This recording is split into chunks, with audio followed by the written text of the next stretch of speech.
A gate agent, drunk on her small power, smirks at the passenger in front of her. The passenger, a black woman with a quiet, melodic accent, has asked a simple question. The agent mocks her, mimicking her voice for the entire gate to hear. "We don't speak that language here, honey." The passengers laugh, but the agent Brenda Jenkins just made the biggest mistake of her life. She isn't mocking a tourist. She's mocking Elara Vance, the woman who just 48 hours ago was unanimously approved by the board as the new CEO of Stratos Air. The reckoning is about to begin. The air in Chicago O'Hare's Terminal 3 was a thick soup of anxiety, stale Cinnabon, and floor wax. It was 3:30 p.m. on a Tuesday, and the cathedral-like ceilings of the K concourse did nothing to lessen the feeling of human compression. Every seat was taken, every power outlet, a fortress defended by weary travelers. Near gate K12, a woman sat not in the pristine, members-only Stratosphere lounge, but on the floor, her back against a pillar, plugged into a standard wall socket. Her name was Elara Vance. To the hundreds of people rushing past, she was invisible.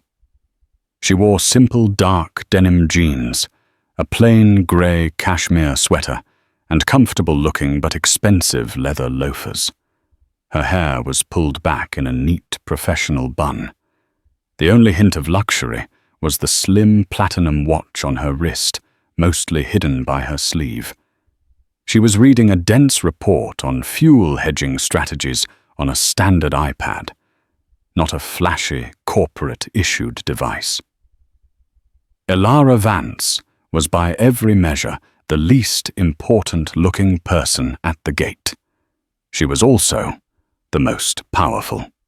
48 hours ago, the board of Stratos Air, in a desperate last-ditch effort to save the airline from its nose-diving stock price and catastrophic customer service reputation, had officially named her chief executive officer. She was a Gamble, a Wharton graduate daughter of Nigerian diplomats and raised in London. She had a reputation as a fixer, having turned around 2 major logistics companies in Europe. The board hadn't hired her to maintain altitude. They had hired her to pull the aircraft out of a death spiral. Her predecessor, a good old boy named Richard Thompson, had spent his tenure focusing on stock buybacks and executive bonuses, letting the core of the company, the customer-facing employees, rot. Morale was at an all-time low, and it showed. Stratos Air was now synonymous with lost bags, rude staff, and perpetual delays. Elara's plan was simple. For 1 week, she was not CEO. She was a passenger. She was flying 5 domestic routes, all in coach, on her own airline under her maiden name. She had to see the rot for herself before she could cut it out. O'Hare to Dallas, Fort Worth, was leg 3. Legs 1 and 2 had been in her clinical assessment a disaster. The app was buggy. The Wi-Fi was non-existent, and the flight attendants had the weary bitterness of people who had given up. She looked up from her report. Gate K12 was a perfect microcosm of the problem. The flight to DFW flight 1128 was delayed by 40 minutes, but the gate screen still said, "On time." A long, disorganized line had already formed, snaking past a Sbarro, even though boarding hadn't been announced. The gate agents, 2 of them, were behind the podium, one idly scrolling on her phone, the other chatting loudly with a ramp agent. A passenger, an elderly man in a faded veteran's cap, approached the podium cautiously. "Excuse me, miss," he said, his voice frail. "Does my group—" The agent on the phone, a woman with severely plucked eyebrows and a name tag that read, Brenda, didn't even look up. "Boarding hasn't started, sir. You'll have to wait like everyone else." "No, I know," he persisted gently. "I just want to know if my wife and I can pre-board. She's in a wheelchair." Brenda finally looked up, her face a mask of profound irritation. Pre-boarding is for passengers who need assistance. If she's in a chair, someone will wheel her down when we're ready. Sit down. The man flinched, nodded, and shuffled away. Elara watched the exchange, her gaze becoming cold and diagnostic. She made a small note on her iPad. Gate K12, 3:38 p.m. Agent Brenda Jenkins. Gross violation of ADA compliance. Non-compassionate interaction. She felt a familiar cold anger settle in her stomach, but her expression remained perfectly neutral. She was here to observe, not to intervene. Not yet. The other agent, Chloe Younger, and clearly learning the ropes, looked nervously at Brenda. That was a little harsh, Bren. He was just asking. He's just asking, Brenda mimicked in a high, whining voice. I've been here for 9 hours, Chloe. My feet feel like 2 busted-up bricks. My supervisor, Frank, is MIA, and I've got a plane full of 200 just asking people who think their $89 ticket to Dallas makes them royalty. You've got to show them who's boss, or they'll walk all over you. I guess, Chloe murmured, turning to straighten a stack of landing cards. Trust me, Brenda said, leaning back in her chair and crossing her arms. She surveyed the crowd of passengers with open contempt. They're not people. They're cargo. Cargo that complains.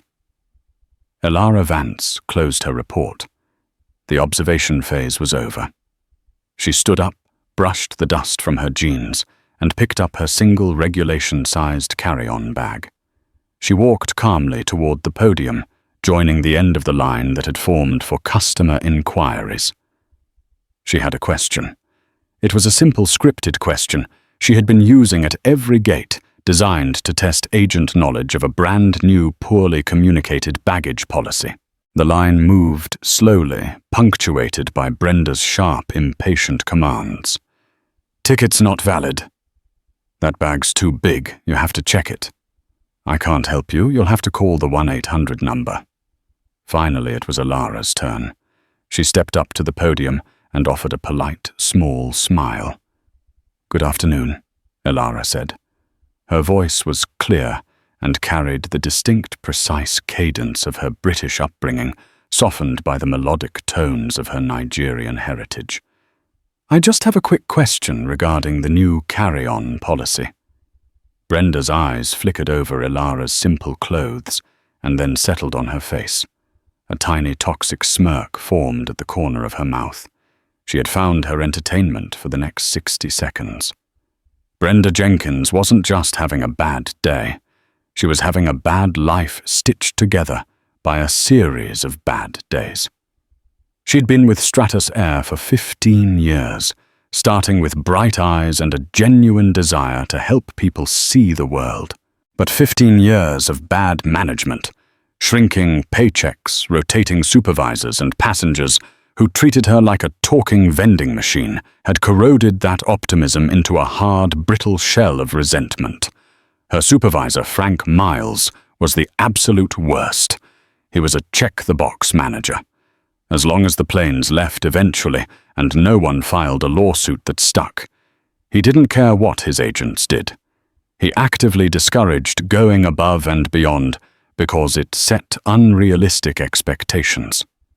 Frank's philosophy, which he'd shared with Brenda over a cigarette break, was, the less you engage, the less they can complain about.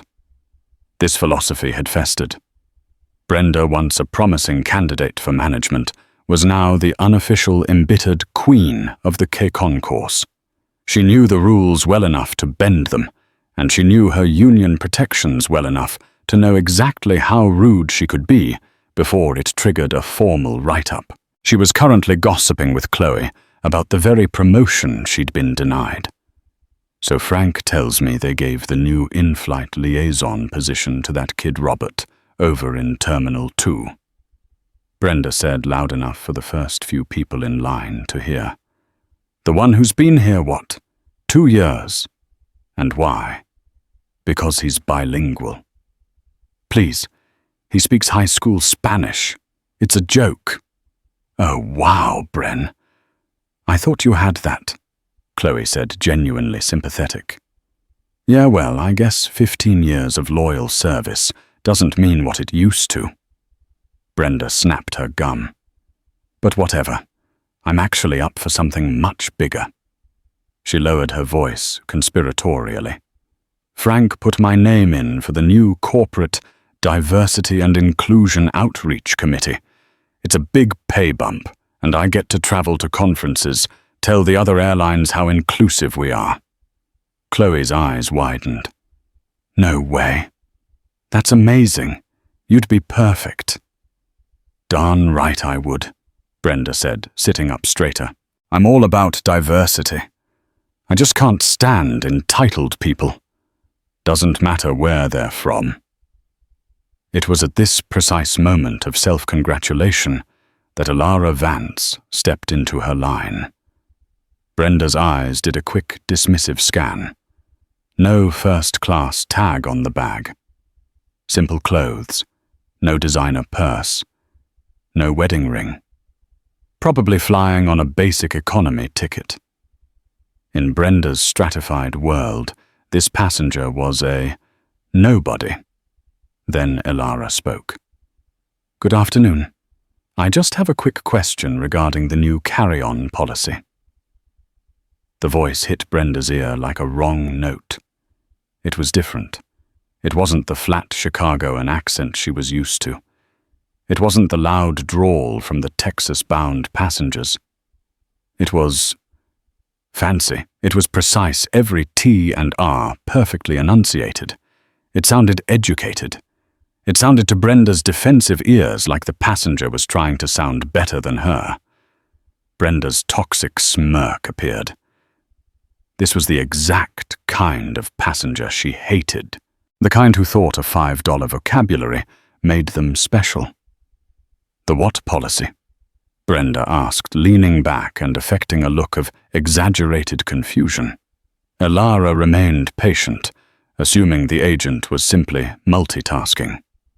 The new policy effective today, regarding the sizer for basic economy. I received an email that the dimensions have changed, but the sizer unit here by the stanchion appears to be the old model. I just want to ensure my bag is compliant. She pointed to the blue metal sizer. It was in fact the old model. Elara knew this because she had approved the memo for the new ones, which were supposed to have been delivered to all hubs last week. The fact that this one was wrong was a critical data point. Brenda stared at her. The question was too specific, too detailed.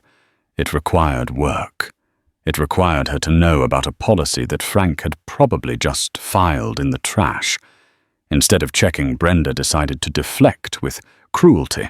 She turned to Chloe, a malicious glee in her eyes. Did you hear that, Chloe? She wants to know about the new dimensions for the basic economy sizer unit. Sounds important, doesn't it? Chloe giggled nervously, sensing the shift in the air. The passengers behind Elara shuffled, some looking at their phones, others watching the impending train wreck. Brenda turned her full patronizing attention back to Elara. She leaned forward, elbows on the counter, and spoke in a slow, painfully exaggerated, high-pitched mimicry of Elara's accent. I do declare, Brenda cooed, her voice dripping with saccharine mockery. It seems we have a very specific problem with our sizer unit. Elara's face did not change. Her posture remained relaxed, but her eyes grew intensely still. She was no longer an observer. She was a target. Ma'am, I don't understand, Elara began. Oh, ma'am, how polite. Brenda laughed, a short barking sound. She then dropped the fake accent and leaned in her voice, turning to Gravel. Honey, let me break it down for you in plain English since you seem to be struggling. You put the bag in the box. If it fits, you fly. If it doesn't, you pay. Simple.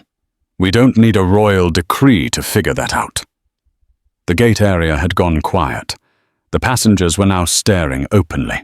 A businessman in a suit snickered. The elderly man Brenda had snapped at earlier looked down, ashamed for Elara. Brenda, feeling the audience, decided to go for the kill. "My goodness," Brenda said, putting a hand to her chest, her voice back in the mocking lilt. "Where are you even from with that accent?" "We don't speak, whatever that is, here at Stratos Air. This is America. Try to keep up." The laughter from a few passengers was her reward. Brenda smiled, triumphant. She had put the entitled passenger back in her place. She was the queen of K-12, and she had just won.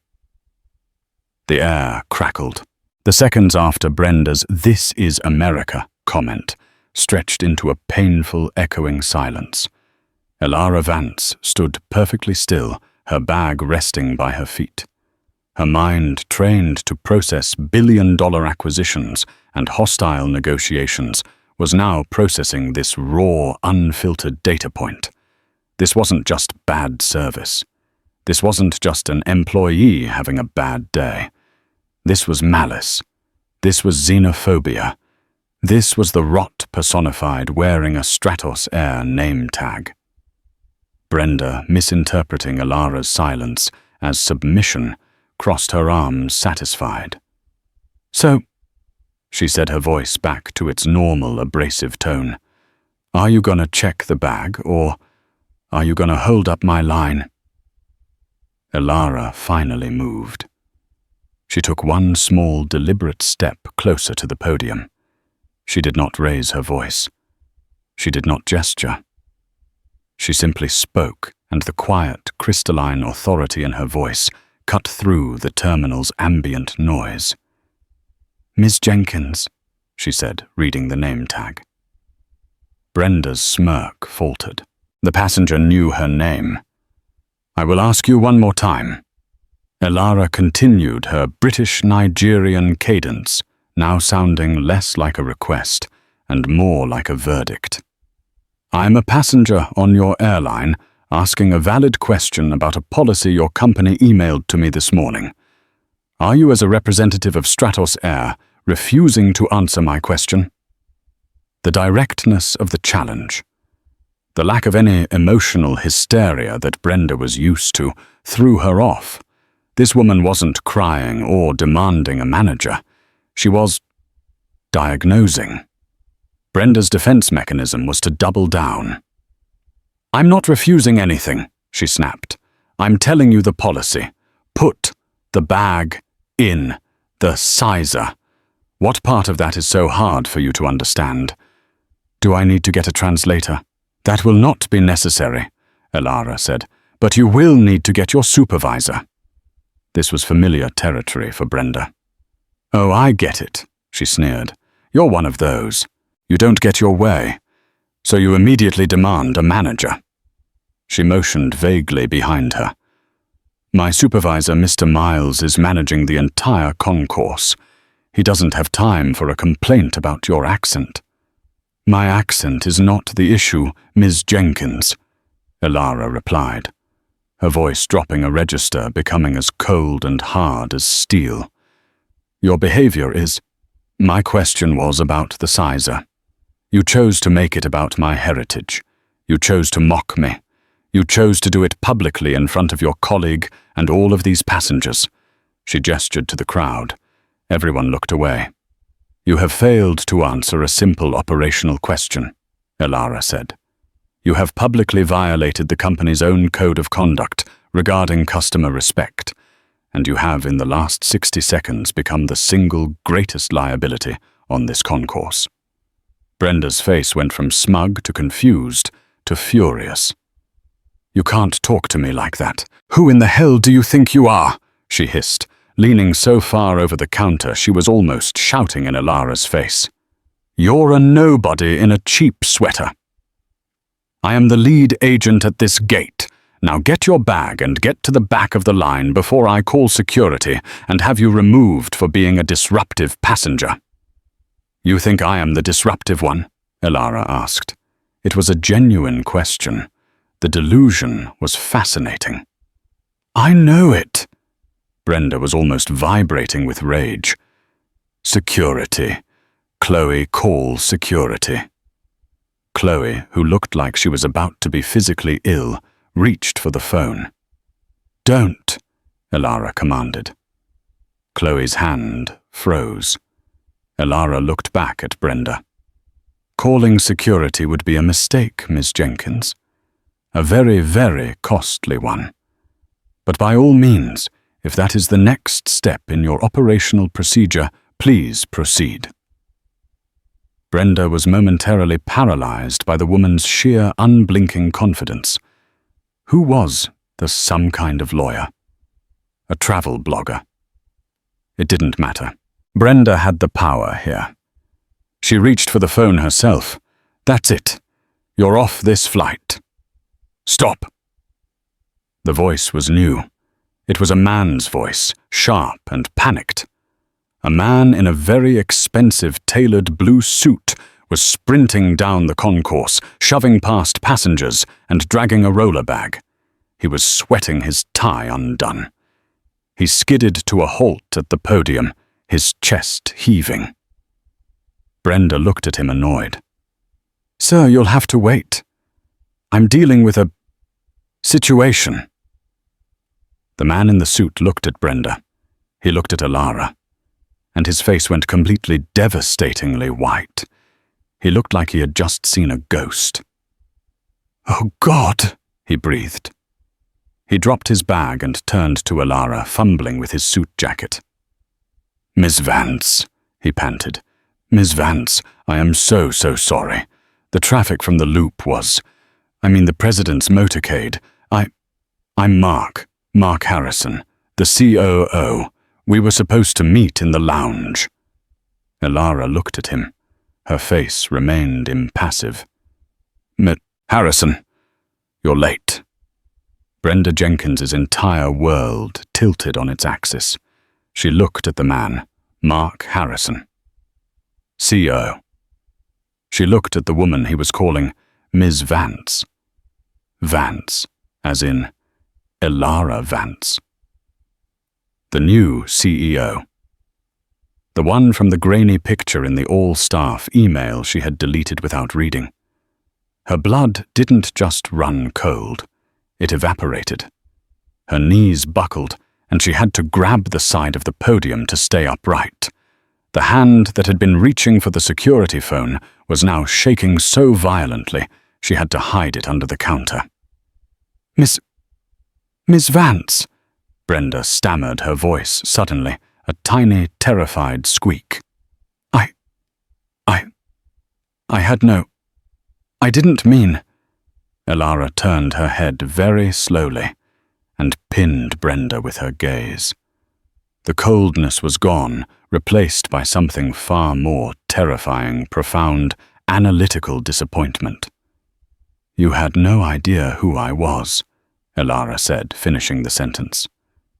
"That is the entire problem, isn't it? You believed I was a customer, a nobody, as you so accurately put it. And you treated me accordingly." "No, I was joking," Brenda pleaded, her eyes darting between Elara and the COO, who looked like he was about to have a heart attack.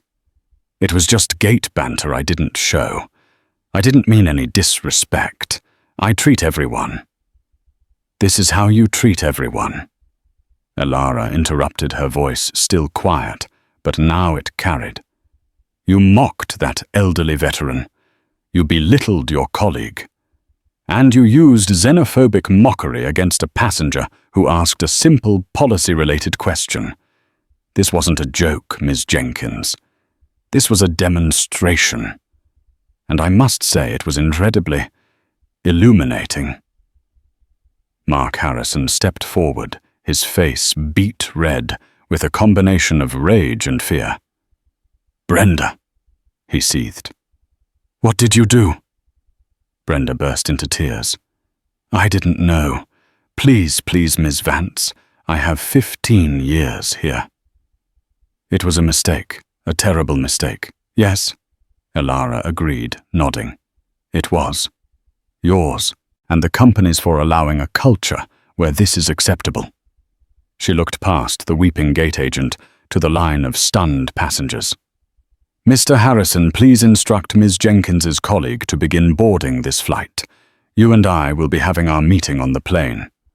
She picked up her bag. And Ms. Jenkins? Brenda looked up, her face a mess of running mascara and terror. You will remain at this podium until the flight is completely boarded. You will not speak to any more passengers. You will not leave this gate. You will wait for instructions from your station manager, who I will be calling.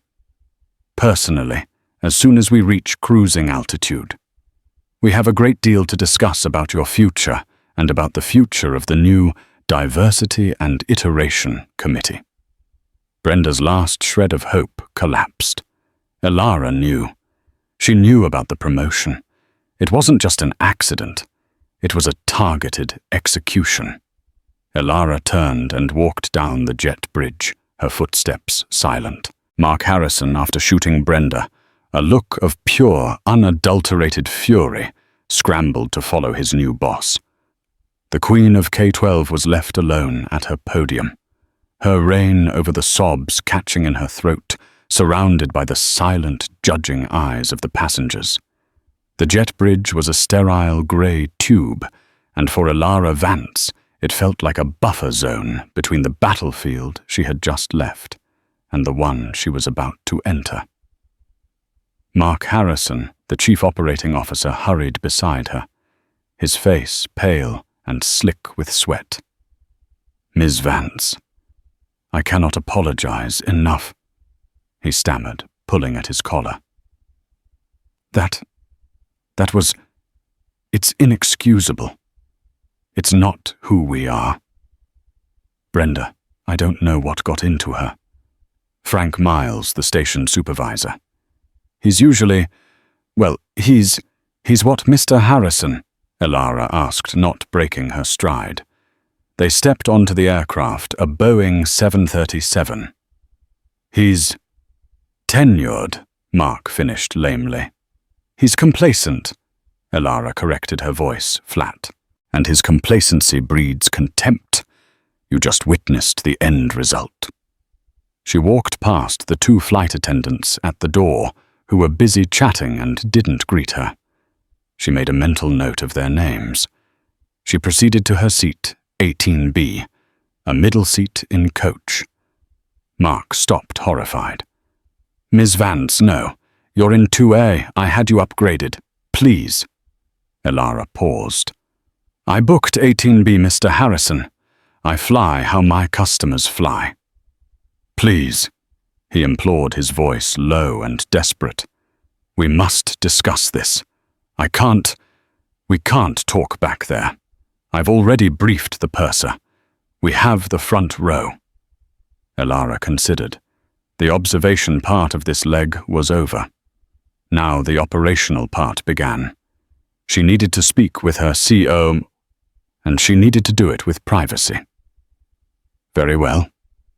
She followed him to seat 2A in first class. She slid into the window seat, placed her carry-on at her feet, and buckled her seatbelt. She did not look at the glass of pre-departure orange juice. She simply stared at the bulkhead in front of her. Mark sat heavily in 2B. The door closed. The plane began its pushback from the gate. Only then did Elara turn to him. Pull up the entire personnel file for the O'Hare station, she ordered. Specifically, Brenda Jenkins and Frank Miles. I also want the file for the lead flight attendant on this flight. Right now, Mark asked, fumbling for his laptop. This is not a casual chat, Mark, she said, her voice quiet but vibrating with intensity.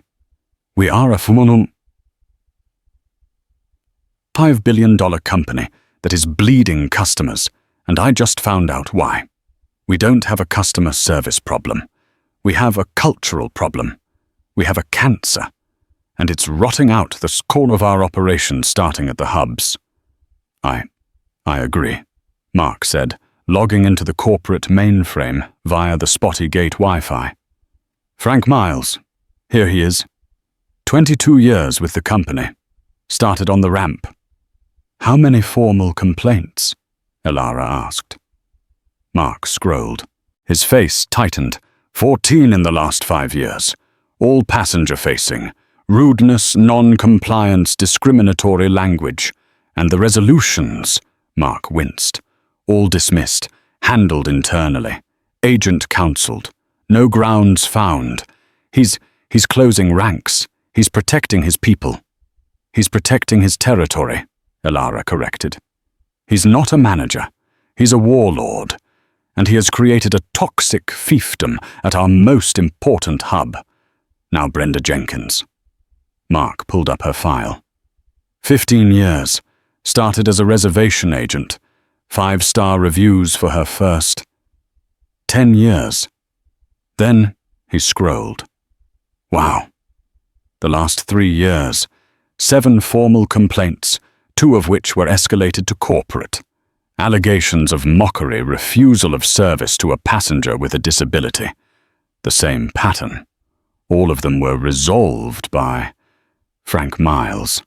He's been signing off on her behavior. And the promotion to the Diversity and Inclusion Committee? Elara asked. Mark looked utterly baffled. It's right here. He nominated her for it last week. The packet is pending executive review. He looked at Elara. He must have been trying to get her off his hands.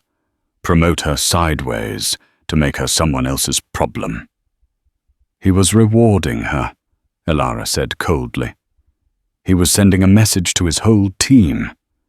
This behavior is not only tolerated, it is rewarded.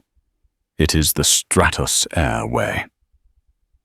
The plane leveled off at 30,000 feet. The captain chimed the all clear for the flight crew. Elara and Mark were silent for a moment.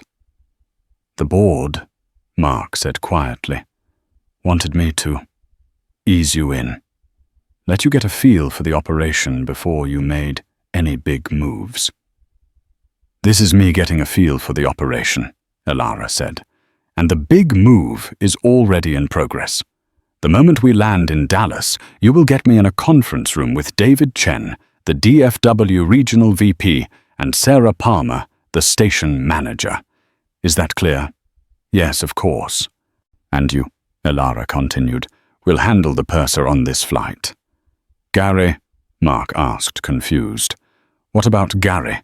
His name is Gary Peters, Elara said. He and the other attendant were so engrossed in their personal conversation that they failed to greet a single passenger boarding this plane.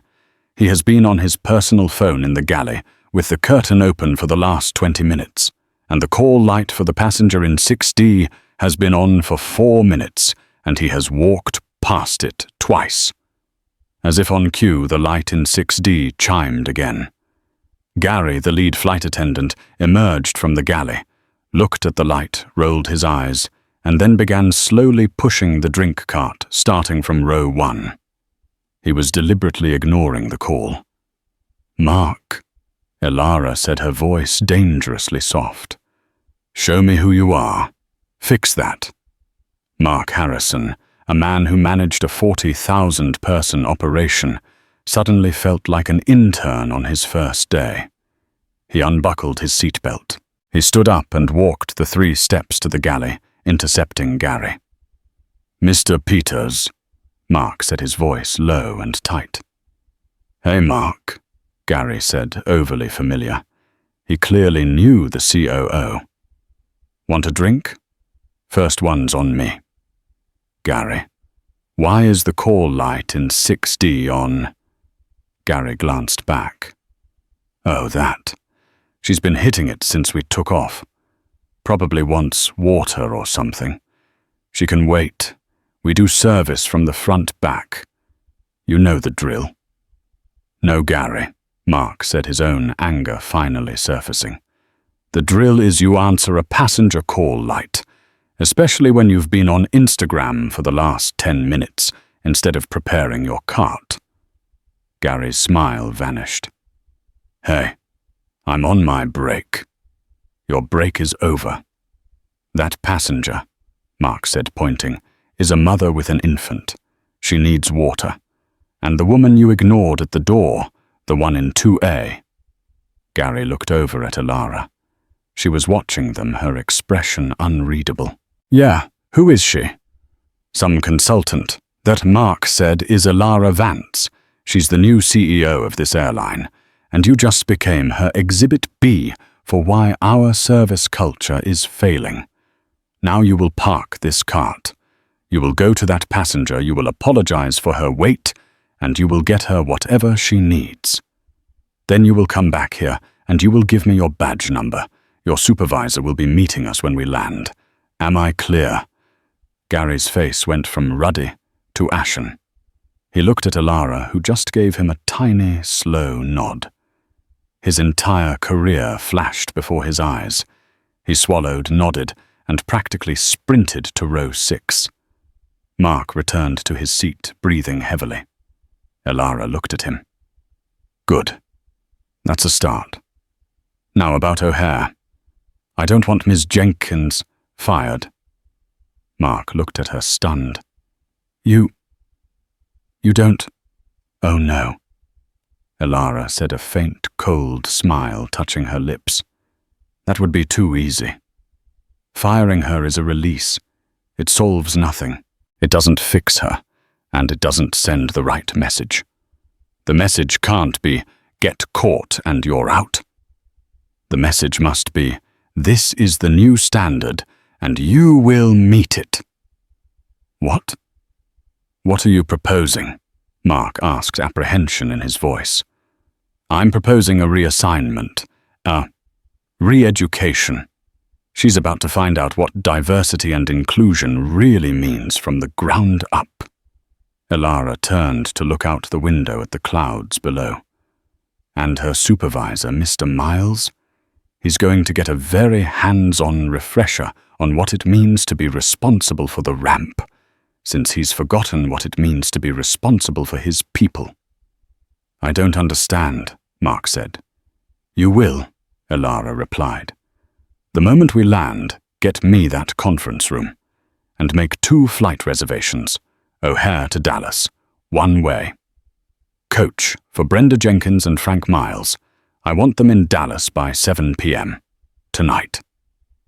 The rest of the flight to Dallas was a masterclass in tension.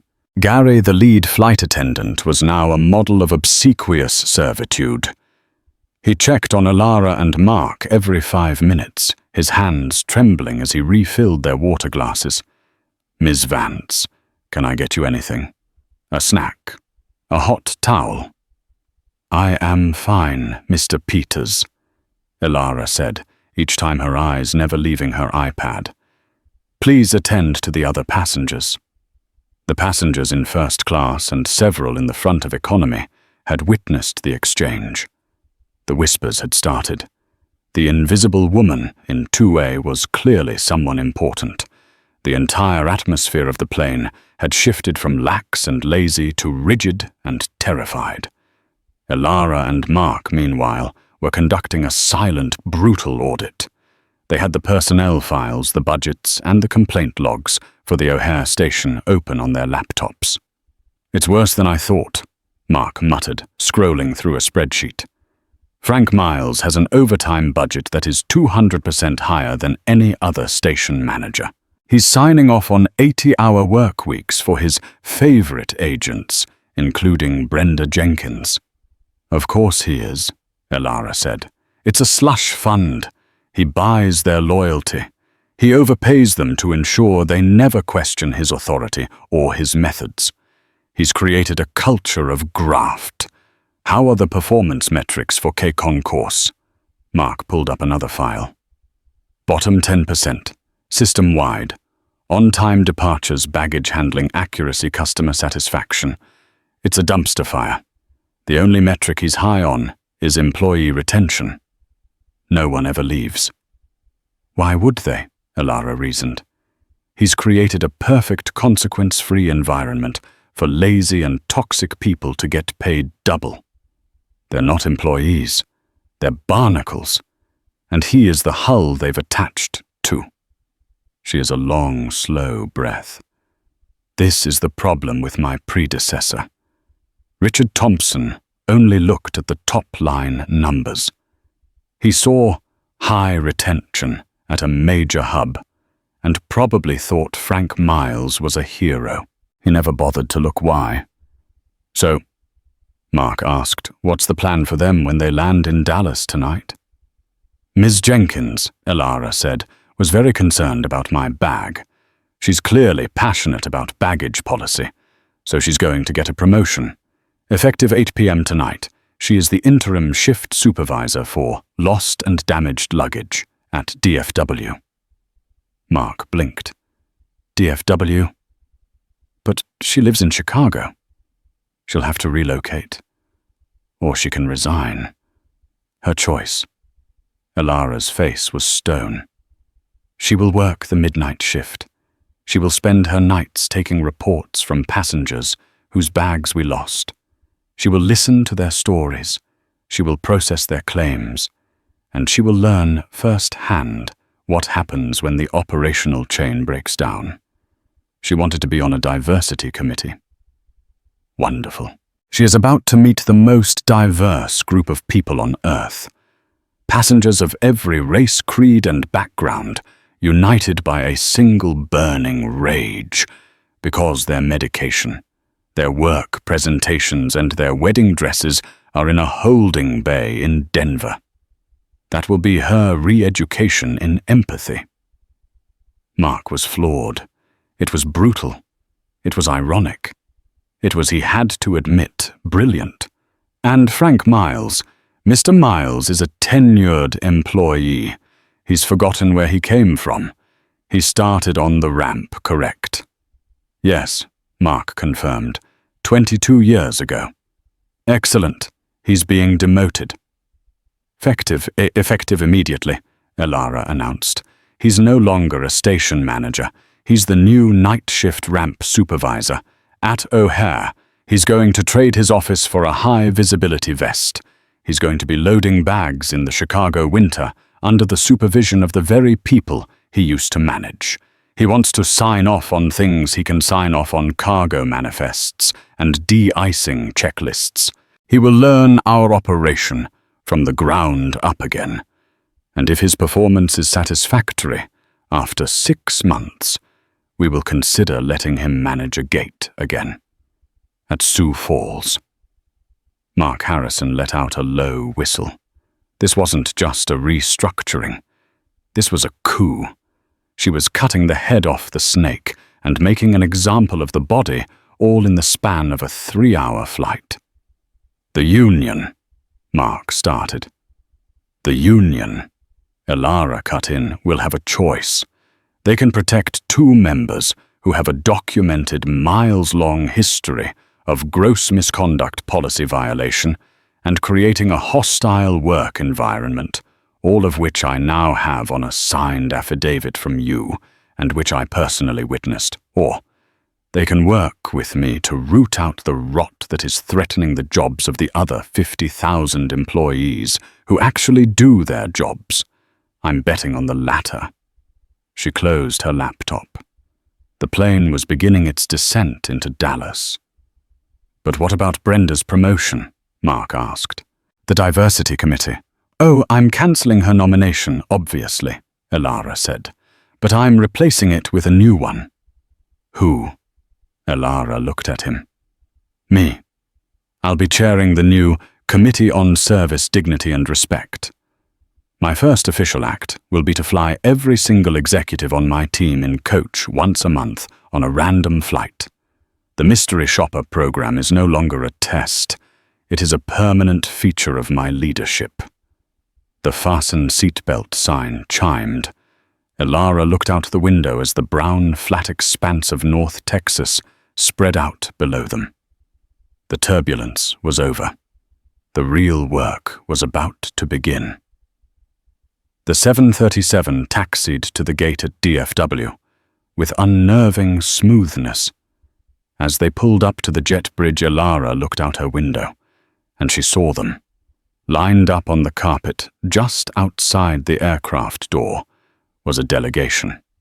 Elara recognized David Chen, the regional VP of operations, a slick man who was famous for his PowerPoint presentations.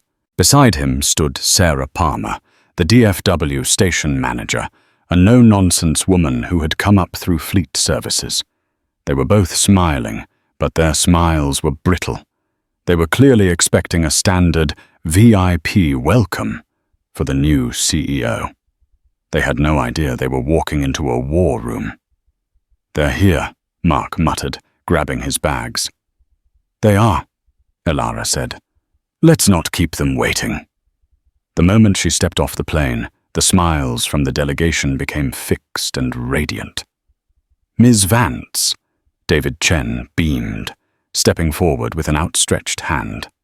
"Welcome to Dallas. I'm David Chen, your regional VP. We are so thrilled to have you." "Mr. Chen, Ms. Palmer." Elara shook their hands firmly. "Thank you for the welcome. I'm afraid this is not a social visit." The smiles wavered. "Mr. Harrison and I require a conference room. Immediately," Elara stated. "One with a secure phone line and a whiteboard. We have an urgent operational matter to discuss." Of course," Sarah Palmer stammered, recovering first. "We have the station conference room prepped for you. This way." The group moved, Elara and Mark leading the DFW team, scrambling behind them. They swept through the terminal, a small, fast-moving bubble of corporate power. Passengers stared, wondering who the woman in the simple grey sweater was to command such a following. They arrived at a nondescript door marked Station Operations. Inside was a standard windowless conference room. Elara walked directly to the head of the table. "Close the door," she said. David and Sarah sat looking nervously at Mark, who remained standing, his face grim. "Ms. Vance is there. An issue with the flight?" David asked tentatively. "The flight," Elara said, placing her iPad on the table, "was a symptom. The disease is at O'Hare, and I have every reason to believe it's systemic." For the next 10 minutes, Elara laid it out. She didn't use emotional language. She spoke in the cold, hard terms of operational failure. She recounted the incident with Brenda Jenkins, not as a personal insult, but as a critical failure in customer-facing protocol. She detailed the supervisor's Frank Miles's history of complaint dismissal. She outlined the graft economy of his overtime budget and the total collapse of his station's metrics. David Chen and Sarah Palmer grew paler with every sentence. This wasn't a visit. This was an audit, a hostile one. "So," Elara concluded, "we are making a change, effective immediately." She laid out the plan. Brenda Jenkins's reassignment to DFW baggage services, Frank Miles's demotion to the O'Hare ramp. Sarah Palmer, the DFW manager, blinked. "Ms. Vance, you want Ms. Jenkins. Here tonight on my shift." "You are one of my best station managers." "Sarah," Elara said, her voice softening for the first time. "Your metrics are outstanding. Your team has the highest customer satisfaction scores in the southern region. If anyone can oversee the re-education of a toxic employee, it's you. She will work under your direct supervision. She will not interact with customers on the front line. She will be in the back processing claims. She will learn your system, or she will be terminated. I trust your judgment on which of those it will be." Sarah absorbed this. A grim smile formed on her face. She was a tough manager, and the challenge, though sudden, was one she understood. "Understood, Ms. Vance. We'll prepare a desk for her. The midnight shift in baggage is not for the faint of heart." "She will learn," Elara said. "Now, Mr. Chen." David sat up straighter. "I need you to get on the phone with the O'Hare Operations Center," Elara commanded. "I don't want to talk to Frank Miles. He's compromised. I want to talk to his second in command. I want you to inform them that Mr. Miles and Mrs. Jenkins are to be on Stratus Air, Flight 1441, departing O'Hare at 5:05 p.m. They will be in coach. They will pack their uniforms. Mr. Miles will be met on the ramp by the night shift lead, who will be informed that Mr. Miles is their new trainee. Ms. Jenkins will report to Ms. Palmer here at 8 p.m. for her briefing. Right now? David asked, his eyes wide. Right now, Elara confirmed. Mr. Harrison has already booked their tickets. David Chen nodded, his slick veneer replaced by a sober sense of duty. He picked up the conference room phone and began to dial. Elara turned to Mark. While he handles that, I need you to deal with Mr. Peters, our flight attendant. Yes, ma'am, Mark said. He's suspended pending a formal review. He will deadhead back to Chicago tonight. He is not to work another flight until he has been fully retrained and recertified on basic customer service standards. And his supervisor, who signed off on his exemplary performance, is now on a formal improvement plan. I'll handle it personally, Mark said. The room was silent for a moment, filled only with the sound of David Chen on the phone, his voice low and firm, relaying the orders from on high. Elara Vance stood at the whiteboard and picked up a black marker. She wrote, "Respect is not a benefit. It is the core asset." This, she said, tapping the board, is the new mission statement. This is what we are fixing, not just at O'Hare, everywhere. Sarah and Mark nodded. David Chen hung up the phone. It's done, David said. They were confused, but they are retrieving them from the gate. Ms. Jenkins and Mr. Miles will be on that flight. They are, allegedly, in a state of shock. Shock, Elara said, putting the cap back on the marker, is the first stage of change. At 8:15 p.m., a knock came on the conference room door. Brenda Jenkins and Frank Miles shuffled in. They did not look like employees. They looked like refugees.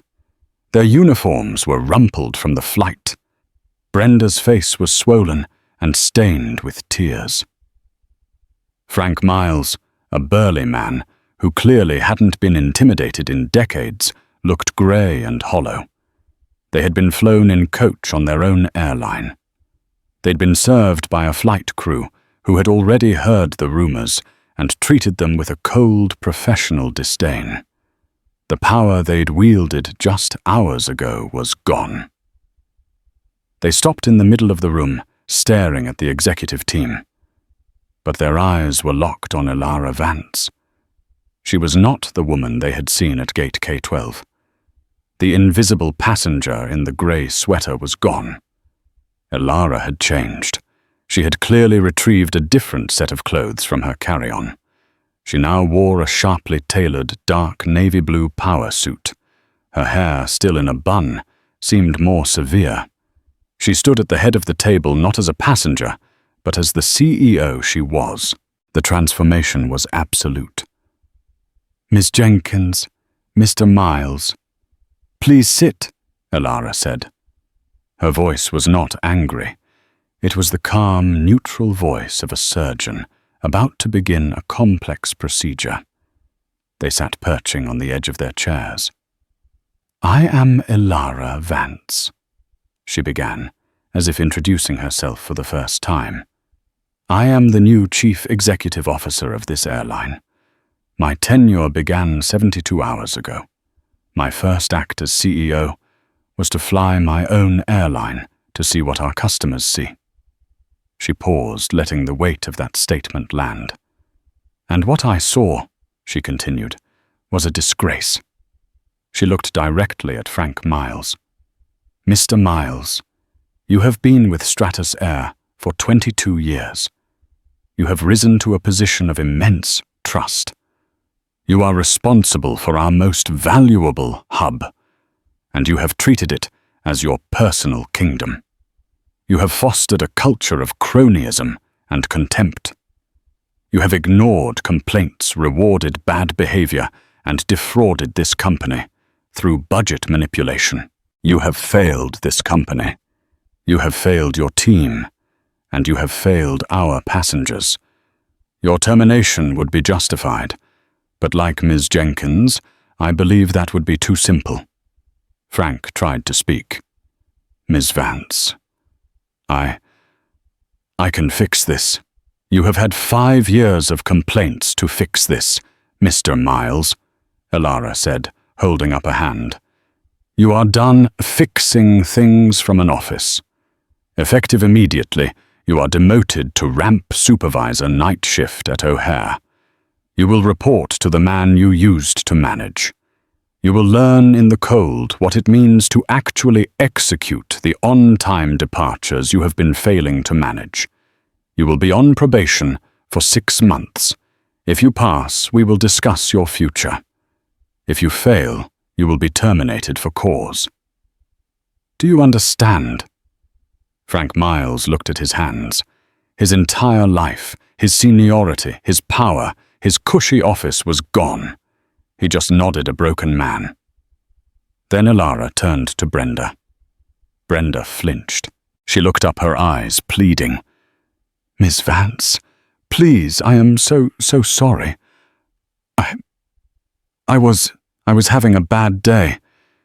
It was a stupid joke. It wasn't me. It's not who I am. Please, I have kids. I'll do anything. I'll take a suspension. Please don't fire me. I am not firing you, Miss Jenkins, Elara said. Brenda let out a sob of relief.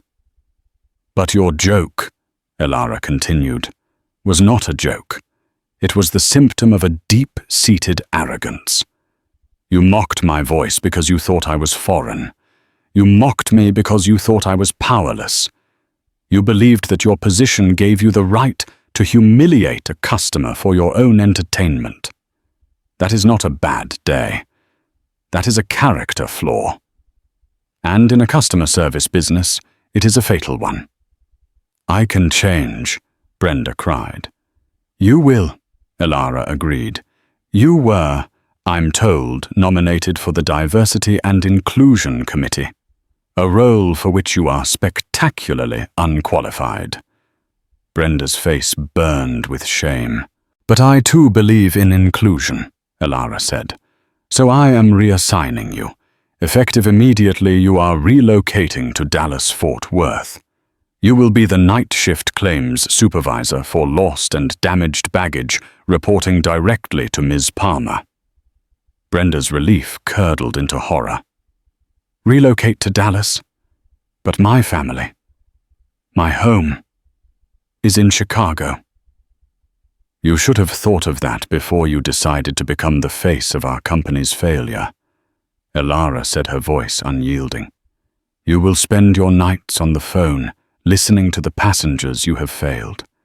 You will hear the stories of people whose lives are impacted by our incompetence. You will learn, Ms. Jenkins, that the people you call cargo are human beings. You will learn empathy, or you will be fired. The choice is yours. Ms. Palmer will show you to your new desk.